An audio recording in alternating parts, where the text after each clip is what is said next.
I mean, I like to start Christmas with a cocktail as much as the next person, but maybe not a Molotov cocktail.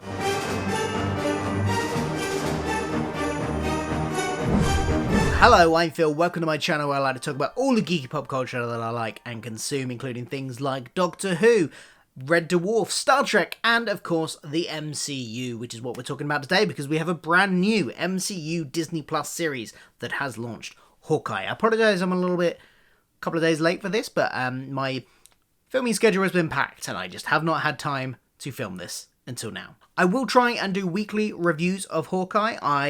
As I said, I've got quite a lot on the moment. We've got new Doctor Who on every week, and I'm trying to get a review out and a theory video out for that every week. Plus, got Star Trek reviews every week.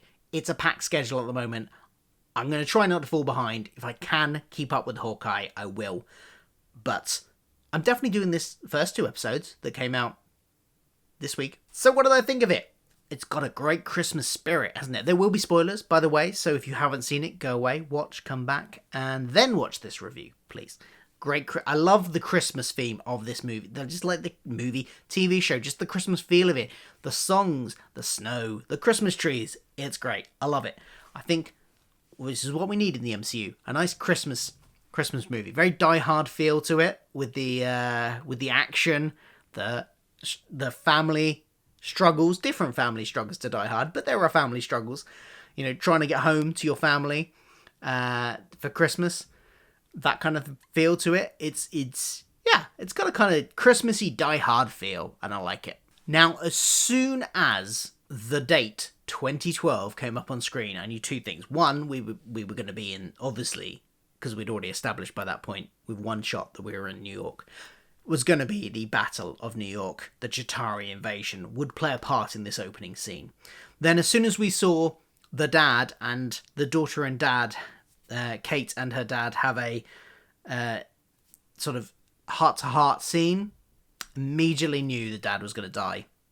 I don't know if anybody else there, but that was pretty obvious. But it being obvious did not stop me being incredibly sad, and it hit me in the feels, and a tear came to my eye when the funeral scene hit. This is something that I found since becoming a father myself, which, you know, so the last 6 years, every time there is a heartwarming, heart-clenching, parent-child dynamic where either something really heartwarming happens or something really tragic happens between a parent and a child, it gets me every time these days. I can't help it. So literally, like, I found myself welling up as soon as that, even though I knew it was coming, as soon as that funeral scene hit, I was like, lost a dad. So yeah, I thought that was quite a good start for the character of Kate, who is very much the main character of this series. It's called Hawkeye, but the focus is, so at least in the first 2 episodes, very much on Kate. We start with Kate. We follow it mostly through with Kate, and while we do then get reintroduced to Clint before Kate meets him, most of it, the interaction between the 2 of them, which is great. I love their chemistry. It's great. And another thing, I mean, it's a bit of a trope, having the dead parent in a superhero origin, but it kind of works here. And it does leave that space open for a replacement father figure to come along in the form of Clint. This opening scene, of course, during the Battle of New York, Kate sees Hawkeye fighting the Chitauri from her blown out apartment. Her blown out, very nice apartment. She is very rich, as will come up multiple times in this first 2 episodes. She's very rich, and I think that's okay. I don't mind that. It certainly is a nice, easy, shortcut to how she can fund whatever she wants to do in terms of, like Bruce Wayne, like Tony Stark, just has the means to fund what she needs to do to get cool kit, etc., etc. And that's fine. But I'd be most interested if they bring in some kind of social commentary with it as well, which they briefly do in this episode, but don't really heavily do. So let's see where that goes. But she sees Clint at this point from a distance. He doesn't see her, but she sees that, and that's when she decides she's going to learn the bow and arrow at the age of about 10. Then we cut to adult Belle at college, at university, and shooting an arrow, having some kind of bet with friends to shoot an arrow and make a bell ring from a bell tower, but from across the opposite side of the campus. I thought this was a great, humorous introduction to the adult Kate. I forgot her name there for a moment. But I did wonder, how did she shoots an arrow, it wraps around the bell, the thing you pull to ring the bell, and it makes the bell ring. Then the tower collapses. And I don't know if I just was looking away and missed something vital, but how does ringing the bell make the tower collapse? Do let me know in the comments below if I missed something. Or if you can explain the physics of that. Maybe it was just so old that the bell, there was probably a sign down there saying, do not ring this bell, it is dangerous to ring this bell. In which case, remove the freaking rope. But anyway, that's beside the point, because it collapses and she seemingly gets kicked out of college. Now, this is where her incredible wealth, or her parents' incredible wealth, her mum's incredible wealth does come into play, because her mum just pays for the damage and kind of gets her off the hook, which I have seen, because I'm a few days behind on this, I have seen a few other reviews, and I think Council of Geeks made an interesting point that if that had been, I think it was Council of Geeks, Vera and Council of Geeks made a point that, I'm trying to record here, roof fixing guy. If that had been a not rich, basically just not incredibly rich person, then they would have been in a lot more trouble. There probably would have been police involved. It would have just been so much worse for that person. But because she's rich, she can get out of that. Now, there is one line that does kind of address this, and kind of edges on social commentary about the wealth of Kate and her family, but doesn't quite doesn't go anywhere else with it. And that line is that her mum says to her, rich people think they're invincible and young people think they're invincible, and you've always been both. And then she says, take it from somebody who hasn't, implying that she wasn't always rich. She became rich as an adult, built up her company and became rich that way. She owns a security company. It implies that she's had it hard as a younger person and therefore has a perspective on this that Kate doesn't have, and Kate doesn't recognise her own privilege there. And that's an interesting thread if they expand on it later. I thought it was a really good line, but if they just leave it at that and that's all of the exploration about their relative wealths and how that affects and gives Kate an up here, I'll be disappointed. But let's see. I'm not going to judge it too harshly here, because there was that one line and I like that line, but let's hope that they go on to explore that a bit more at some point. Now let's talk about how we get reintroduced to Clint, Hawkeye himself, because he is watching with his kids Rogers the Musical, and I was anticipating this. I love musicals, and just from the trailers, I wanted to see a lot of Rogers the Musical. I'm slightly disappointed we only got to see one song. I kind of wanted a montage of multiple songs. We got to see one song. It's fine. I can live with it. Maybe what would be really good is if maybe as a post-credit scene at some point, maybe the last episode, depending on how the series ends, or I don't know, mid-season, something like that, we get a post-credit scene, which is just a montage of various different songs from this musical, because I loved this scene. I loved the ridiculousness of it, and it is absolutely how you would imagine a Broadway take on these events would be. And as I said, I love it. I would go watch this if it was staged on Broadway. I don't live in New York, obviously. I live in the UK. So if it was staged in London on the West End, I would go and see this. I loved this whole scene. It was great from an entertainment perspective, from what was going on stage, but then also from Clint's perspective and from a character perspective, you can see him really getting affected by it, because he's, especially when the stage actor playing Natasha comes on, his best friend who he lost, and you can just see the sort of colour drain from his face in that moment. And it's a really powerful moment. And the music goes down. And that kind of links into them finding out that he's got a hearing aid, which later on, when Kate asks about his hearing aid, I like how they reveal how, she asks, how did you get that? Because I was wondering the same thing. And, because it hadn't been mentioned before, I don't think, in anything.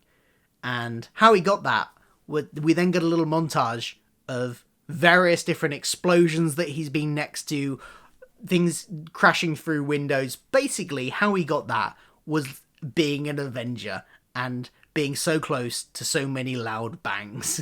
And I just like it. So how he got that, everything was how he got that. His life is how he got to the point where he needed a hearing aid. But yeah, this whole Rogers the Musical scene, he has to leave halfway through, and his kids are really supportive about it. Really like that. The whole family dynamic he's got with his family is lovely, because they don't give him an easy ride, but they're not the stereotypical family of a superhero where they're like, I can't believe you're going off and being a superhero instead of staying here with us. They're very understanding, including his wife when he later rings and goes, I've got to stay behind a few days to deal with this thing. She's like, oh, she's very supportive, and it's nice to see them subvert that trope of families of superheroes making the superhero feel guilty for doing what they're doing, and putting their life in danger and all that sort of stuff. They don't do that. They're very supportive, and I really like that. I like the whole dynamic with the family. It was also nice seeing Clint being just a dad at the dining room or the restaurant table. That was nice as well. Really good stuff. Now, Kate, being a daughter of a rich socialite businesswoman, has to go to functions and things, and at one of these functions, charity functions, she follows her mysterious new stepdad, or soon-to-be stepdad. She finds out that her mum is engaged to this man who we're introduced to and immediately get suspicious of, because he just oozes suspicion. Like, what is going on with him? We're clearly meant to think something's going on with him, and whether or not it is or not, we'll find out later, I guess, but something seems to be going on there. And there's this whole antagonism between him and her, and it could just be, everything could just be, typical daughter-stepdad rivalry type thing.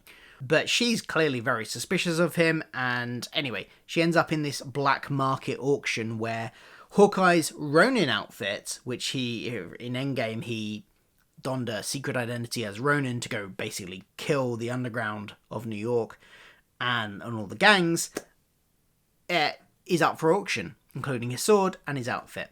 And we get, it gets ambushed by a gang.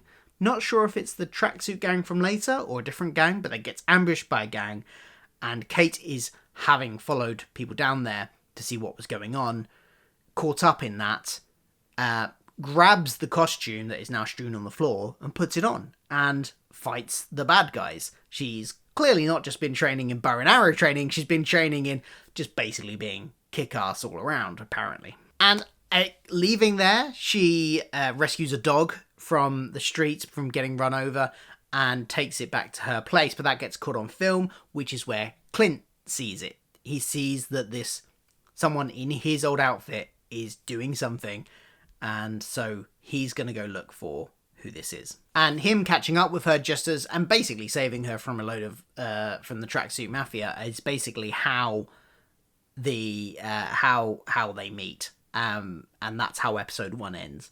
And then in episode 2, we get to see them interacting. And it's a really nice kind of dynamic they've got going, because she's kind of very quippy. She kind of she's clearly got this admiration for him. And it's not like he wants to be, no, go away, you annoying person. Or he's not angry with her for taking the suit and wearing it. He is concerned for her, because he knows the tracksuit mafia have a beef with Ronin, him as Ronin, and if they know she was the one in that suit, they will be coming after her. But there's this lovely dynamic between the two of them, and at one point he's like, he puts her number in his phone and then gives her his number and says, just use it for emergencies, don't call me, if you use it for emergencies, I'm blocking you. But it's done in a very, like, understandable way. She is just some kid that he is just come across and has saved, and he doesn't want to be harsh, but equally he just wants to get back to his family, man. So it's a great dynamic. She's constantly like, can you sign my bow? Yeah, I'm gonna call you, and all that sort of stuff. It's an interesting dynamic. I'm looking forward to seeing more of it. Clint packs his kids off to the airport. I've always wondered this about a lot of American TV programs and films have had people sending their kids on airplanes without them. I can't imagine ever doing that, but I don't know. Weird. Even if they've got somebody meeting them on the other side, he's just sending them off in a car to the airport to go board a plane by themselves. Even with an older teenager, I'm not sure I would trust them.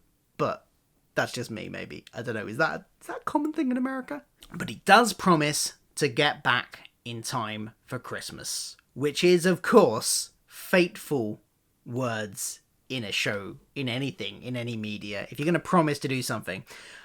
So my prediction in how this show is going to end, I'm going to give it now. It's going to end one of two ways. One, he gets back for Christmas and invites Kate along as well, and they're all sat having a nice Christmas dinner together, and that is the end of the series. That is the happy ending. The sad ending would be he never makes it back for Christmas, and in the last episode gets killed, and he never makes it back to his family. Those are the two possibilities that are one of them is almost inevitable. It's going to be one or the other. And it's all going to be because he said that line, that he promised to go back for Christmas. That makes one of those two endings pretty much inevitable. I don't know, which one do you think it will be? Jeremy Renner has been a while in this role now. He might be looking for an out. He's got a new protege that could take over the role of Hawkeye. It would make a natural passing on point, maybe. Or is he going to stick around for another season of this and potential future movies? Or is he just going to retire nicely with his family and pass it on that way? I don't know. I think that's one of the two endings we're going to get. Let me know what you think. Kate's apartment gets Molotov cocktail bombs, which is what I was referring to in my opening, because she was a bit... when she took the dog back, she would have been followed. Even though they never saw her face, they followed her back to her apartment so they know where she lives and got her name that way. So now they know who it is. And... yeah, so her whole apartment gets basically destroyed. The Roan outfit is left in there while they escape, and a fireman takes it. Later on, while he's trying to track it down, Clint finds out that this fireman that take it is a LARPer, live action roleplay, and he's using it in his LARPing activities. So there is a very amusing scene where Clint goes to a LARPing thing, and because they won't let him in unless he partakes and gets a costume and signs up properly to go into the arena that they've got in the park, he can't go and get this guy. So he has this whole, fight scene where he's mock fighting these people to try and get through to this guy. And obviously he's Hawkeye. He's, taking them all out, and he gets to this guy. He's like, look, just give me the costume. And the guy just asks, look, I'll give you the costume, man. Just, can you let me kill you, like, in the game? So that I can be the guy that killed Hawkeye.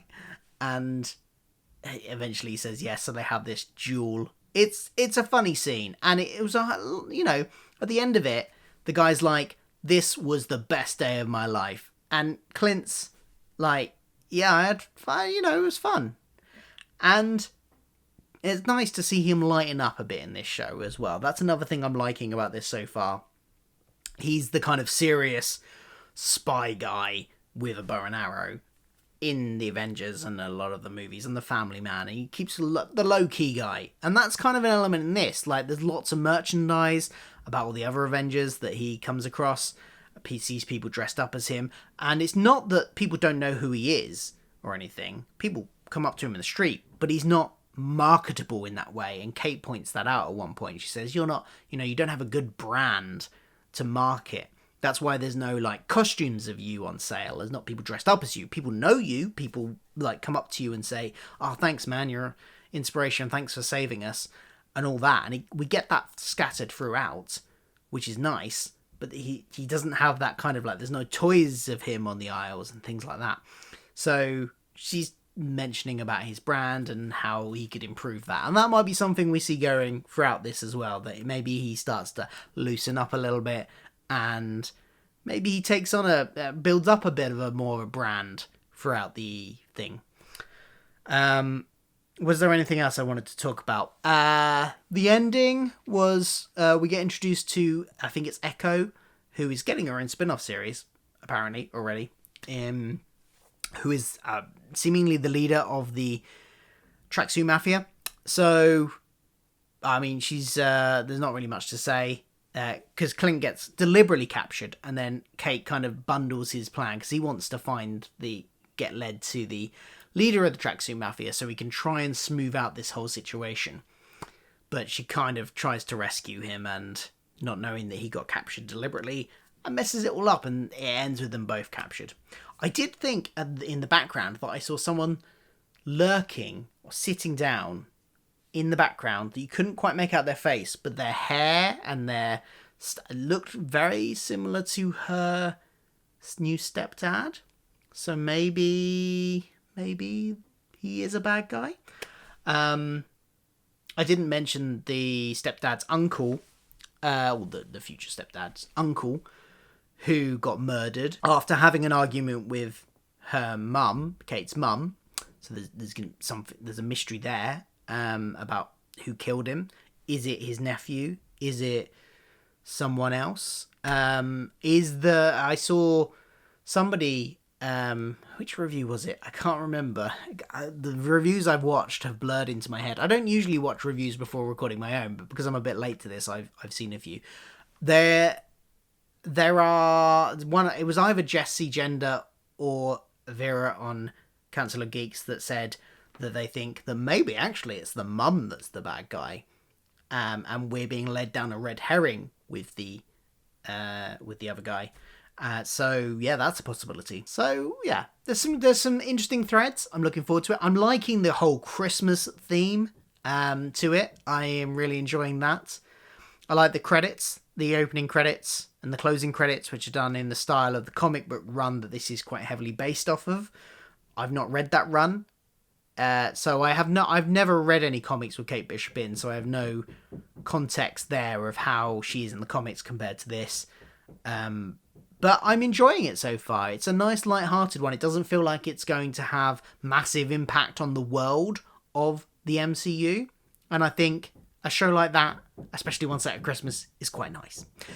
What did you think of it? Let me know in the comments below, and I will hopefully, fingers crossed, be back next week to review episode 2. I can't promise I'm going to do this one every week, but I will try. Well, probably depends on how well this video does. So, like it, please like, share, subscribe, all that jazz, and I'll see you then. Goodbye.